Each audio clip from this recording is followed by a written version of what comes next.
4 astronautas, una cápsula, 383.000 kilómetros, de vacío absoluto. Imagina estar flotando en el espacio, mirando la Tierra desde tan lejos, que cabe en la palma de tu mano. Sabes que si algo falla, nadie puede llegar a rescatarte. El silencio es absoluto y el peligro real. En esta misión hay una ventana de lanzamiento de apenas 2 horas. Hay una maniobra tan crítica que si el motor falla, la tripulación no regresa. Hay una zona del espacio donde la radiación puede atravesar el casco, como si no existiera. Esto no es ciencia ficción. Esto es Artemis II. Quédate, porque en los próximos minutos vas a entender exactamente por qué es la misión más arriesgada en más de 50 años.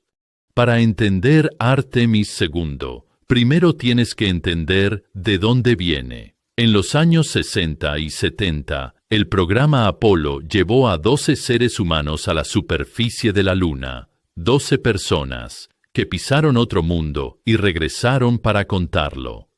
Después de Apolo 17 en 1972, ningún humano volvió a alejarse de la órbita terrestre baja. Durante más de 50 años, el espacio profundo quedó en silencio. La razón fue política, económica y humana al mismo tiempo. Artemis es el intento de la NASA, junto con agencias de Europa, Japón y Canadá, de volver. Pero esta vez el objetivo no es solo plantar una bandera. El objetivo es construir una presencia permanente cerca de la Luna y preparar el camino hacia Marte. Artemis I, en 2022, fue un vuelo de prueba completamente automatizado, sin tripulación a bordo. La cápsula Orion viajó alrededor de la Luna y regresó sana y salva. Fue la prueba técnica que hizo posible lo que viene ahora. Artemis II es radicalmente diferente porque lleva personas reales, con corazones que laten y familias que esperan en casa. Van a viajar más lejos de la Tierra que cualquier ser humano desde hace más de medio siglo. No van a aterrizar en la Luna, pero van a volar alrededor de ella, y eso lo cambia absolutamente todo. Hablemos de las 4 personas que van a hacer este viaje. Son astronautas con historias reales, con entrenamiento de años, y con un peso histórico enorme sobre sus hombros. Cada uno representa algo más grande que sí mismo. Reed Wiseman es el comandante de la misión, veterano de la NASA con experiencia en la Estación Espacial Internacional. Sabe lo que es vivir en el espacio, pero nunca ha estado tan lejos de casa como estará esta vez. Su liderazgo será la columna vertebral de la misión en los momentos más críticos. Victor Glover es el piloto y será el primer afroamericano en formar parte de una tripulación lunar, un hito que no es solo simbólico, sino una señal de que el espacio es para todos. Christina Koch, por su parte, será la primera mujer en viajar más allá de la órbita terrestre baja en toda la historia de la exploración espacial. Jeremy Hansen, de la Agencia Espacial Canadiense, será el primer canadiense en ir más allá de la órbita terrestre. Un país que ha sido socio fundamental del programa espacial da por fin su mayor paso. 4 personas, 4 historias, un destino que ningún humano vivo ha visitado jamás.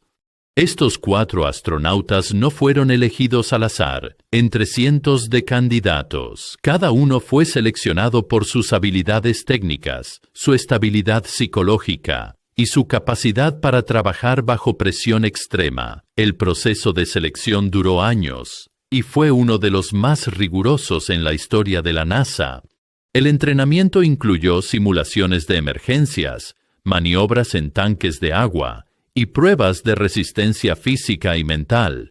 Cada escenario posible fue ensayado, hasta convertirse en un reflejo automático.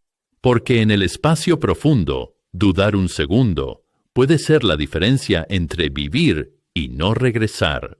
Una ventana de lanzamiento es el período exacto en que un cohete puede despegar para alcanzar su destino. Para Artemis II, esa ventana es extremadamente estrecha. Hablamos de minutos, no de horas.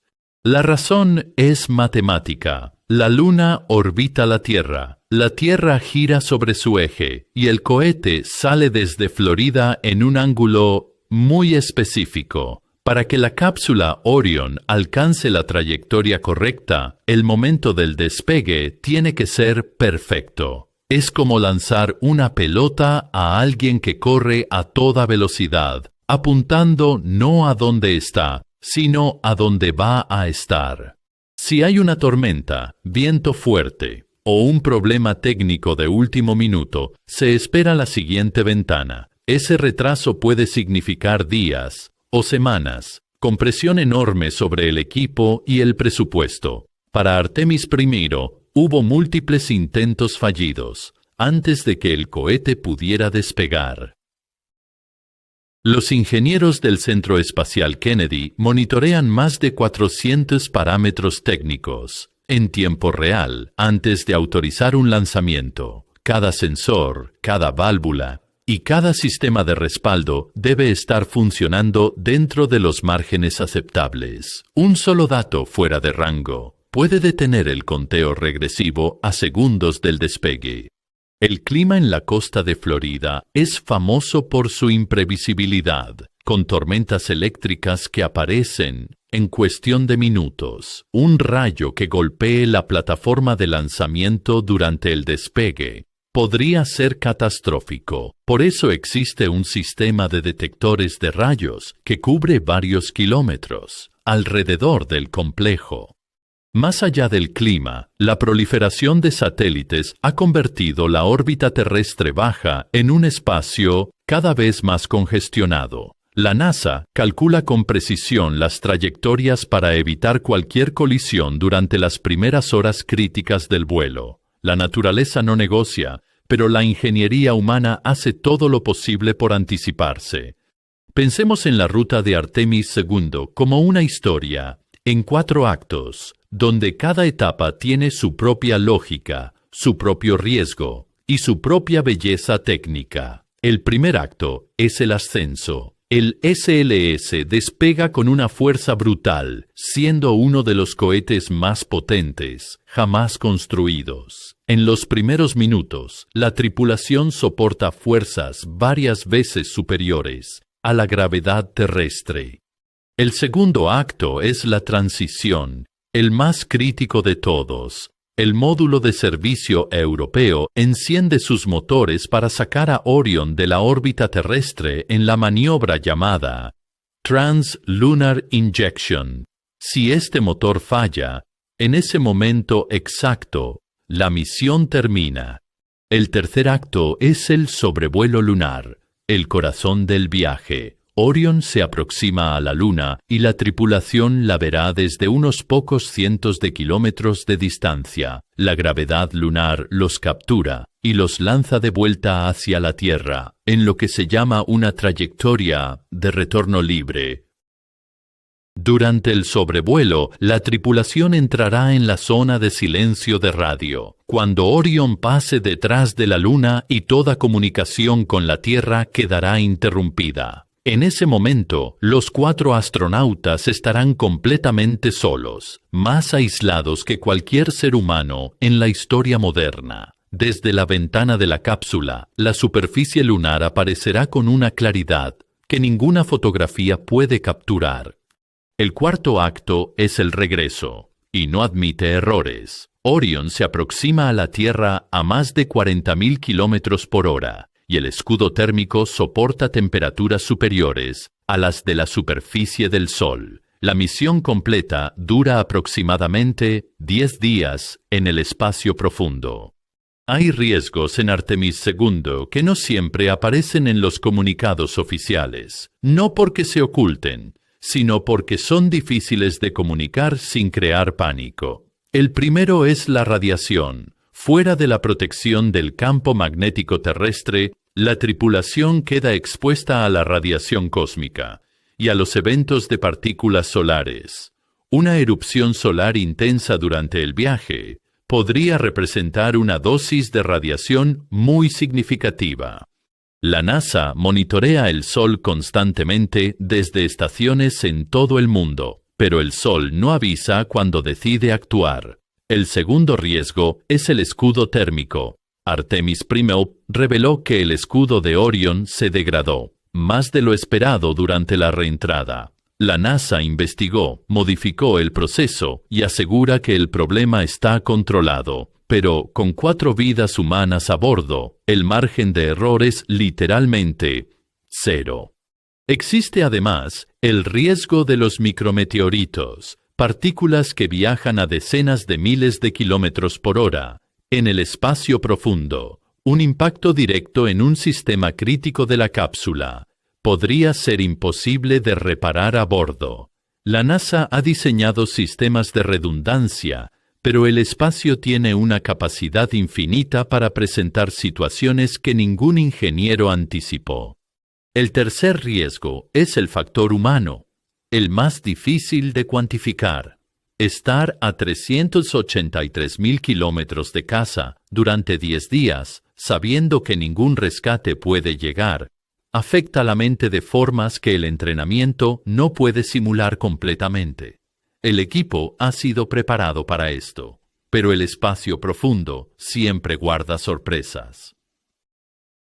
Cada misión tripulada sigue siendo, en el fondo, un acto de valentía calculada. La tecnología reduce el riesgo, pero no puede eliminarlo por completo, y eso, paradójicamente, es lo que hace que estas misiones sean tan profundamente humanas.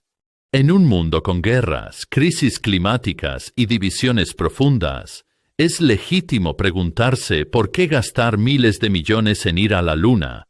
La respuesta no es simple ni única, pero hay una parte de ella que sí lo es. Artemis II es una declaración de que los seres humanos seguimos siendo capaces de hacer cosas extraordinarias, de que podemos planificar durante años, colaborar entre naciones y arriesgar nuestras vidas por algo más grande que nosotros mismos. Eso, en sí mismo, ya vale algo. Christina Koch será la primera mujer en ver la Luna desde tan cerca en toda la historia. Victor Glover, el primer afroamericano en llegar tan lejos en el espacio. Jeremy Hansen, el primer canadiense en aventurarse más allá de la órbita terrestre. Estas no son cifras de diversidad en un informe burocrático, son seres humanos reales, que van a mirar ese satélite gris desde la oscuridad absoluta y van a representar, de alguna manera, a todos nosotros.